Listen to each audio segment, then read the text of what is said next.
Well, Fatima, we knew that Joe Biden would be the candidate. What this really was a moment for the party to show off their man to the nation. While Joe Biden has been a big political figure here for more than 50 years, there was a sense in his camp that many voters didn't know enough about Joe Biden, the man, and his past. And this was a moment for them to define that story before Donald Trump and his attack dogs move in and do that for them, just as they so successfully did in casting Hillary Clinton as a figure to dislike and distrust in 2016. So what we saw last night across the board was a concerted effort to humanise Joe Biden. One thing to note, this was very much the old Democratic guard on display. It was Clinton, Kerry and Schumer. There was very little time allotted to the rising stars in the party. People like Alexandria Ocasio-Cortez, who was only given 96 seconds in the lineup. Clearly,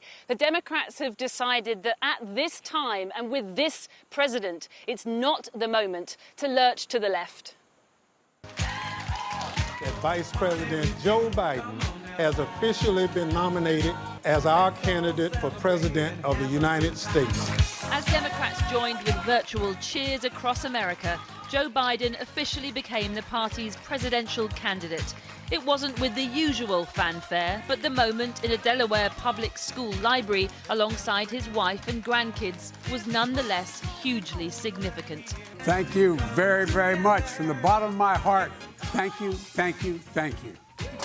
Setting the stage for one of the hottest political battles in modern times, pitting 77-year-old Biden against 74-year-old Donald Trump in the race for the White House.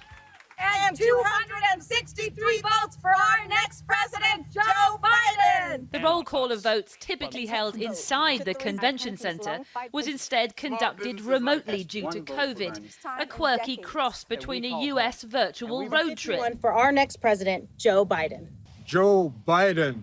It's showtime. And Eurovision. Mr. Joseph R. Biden!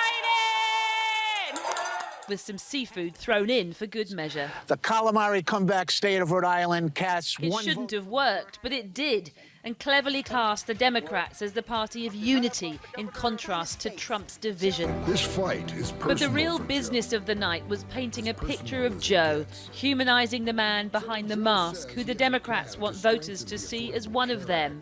From workers like this lift operator. Joe Biden has room in his heart for more than just himself. To Democratic grandees like John Kerry. Joe's moral compass has always pointed in the right direction. And even prominent Republicans like Colin Powell. With Joe Biden in the White House, you will never doubt that he will stand with our friends and stand up to our adversaries, never the other way around. It was a friendship that shouldn't have worked. The contrast with Donald Trump reached an emotional climax as, in his words, the late Republican Senator John McCain described the deep bond between the two and an era when politicians dared cross the political divide to compromise. Thank you, most of all, for your friendship. My life and the lives of many have been enriched by it. But it was his wife Jill who painted the most intimate picture of the night, of Joe as a man who overcame personal tragedy after the loss of his wife and daughter in a car crash in 1972 and the death of one of his two sons to brain cancer in 2015. 4 days after Beau's funeral, I watched Joe shave and put on his suit. I saw him steel himself in the mirror, take a breath, put his shoulders back, and walk out into a world empty of our son. He went back to work. That's just who he is. If the public didn't know enough about Joe Biden yesterday, today they have the measure of the man who hopes to defeat President Trump. God loves you. No doubt a theme that will continue when his vice president pick Kamala Harris accepts her nomination in this most unconventional of conventions tonight. Well, earlier I spoke to Tara Setmeyer, a former strategist for the Republican Party, and Jonathan Capehart from the Washington Post. I began by asking how the mood was last night at the Democratic National Convention. I think the mood last night at the Democratic National Convention is a continuation of the mood from the very first day. This is something that no one has seen before in American politics, and we're wondering how it would work.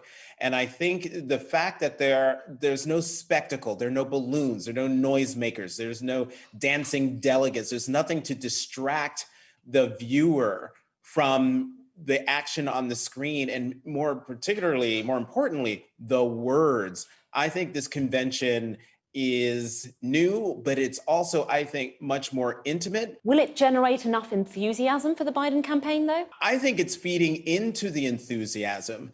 I think people are very excited to see the stars of the party, whether, you've seen lots of snippets of the Democratic presidential nominee, Joe Biden, but then there are all those Democratic legislators across the country who are being showcased in one way or another. Tara Setmeyer, was there an offering there for Republicans to shift them away from voting for Donald Trump? This has been an unprecedented event, and I think they've done an excellent job thus far.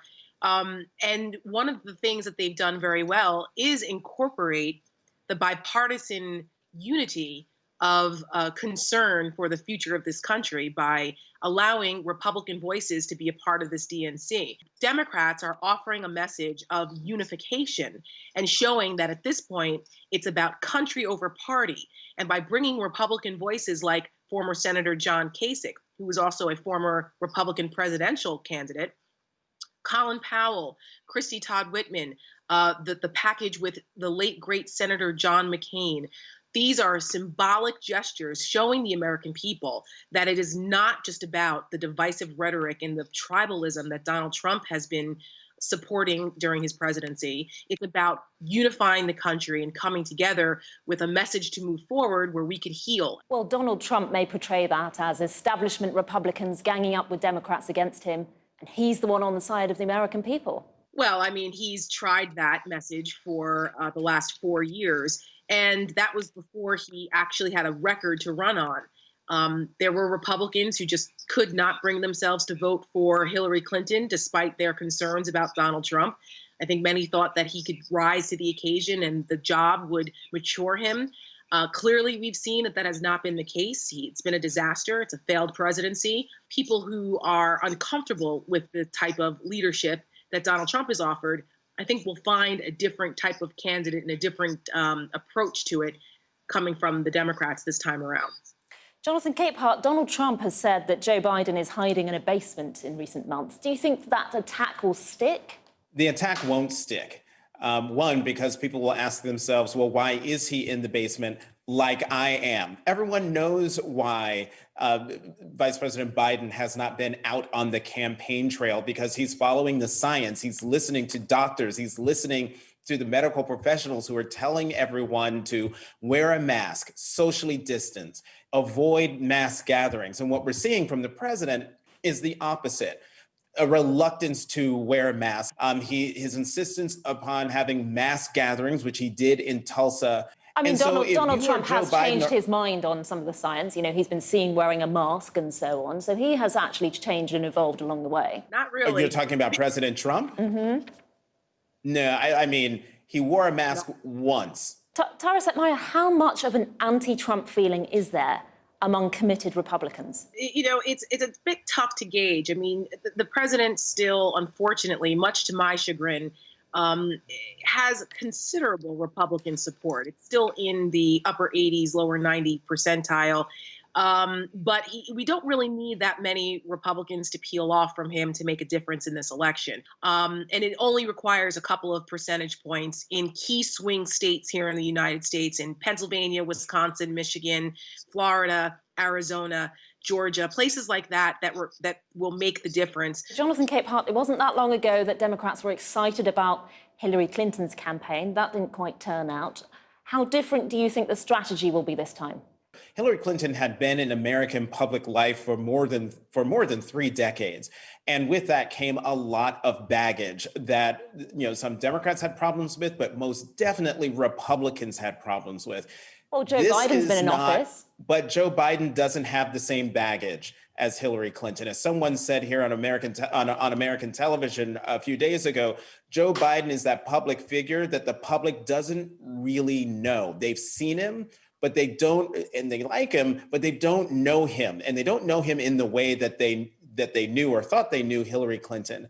And so the other thing that is in Joe Biden's favor is that he is, whether people know him or not, the impression of him is good man. How he has touched people through his empathy, either just as a symbol, but also directly, individually, people telling their stories of how Joe Biden personally has touched their lives just by being there and making himself open and available. Thank you so much to both of you.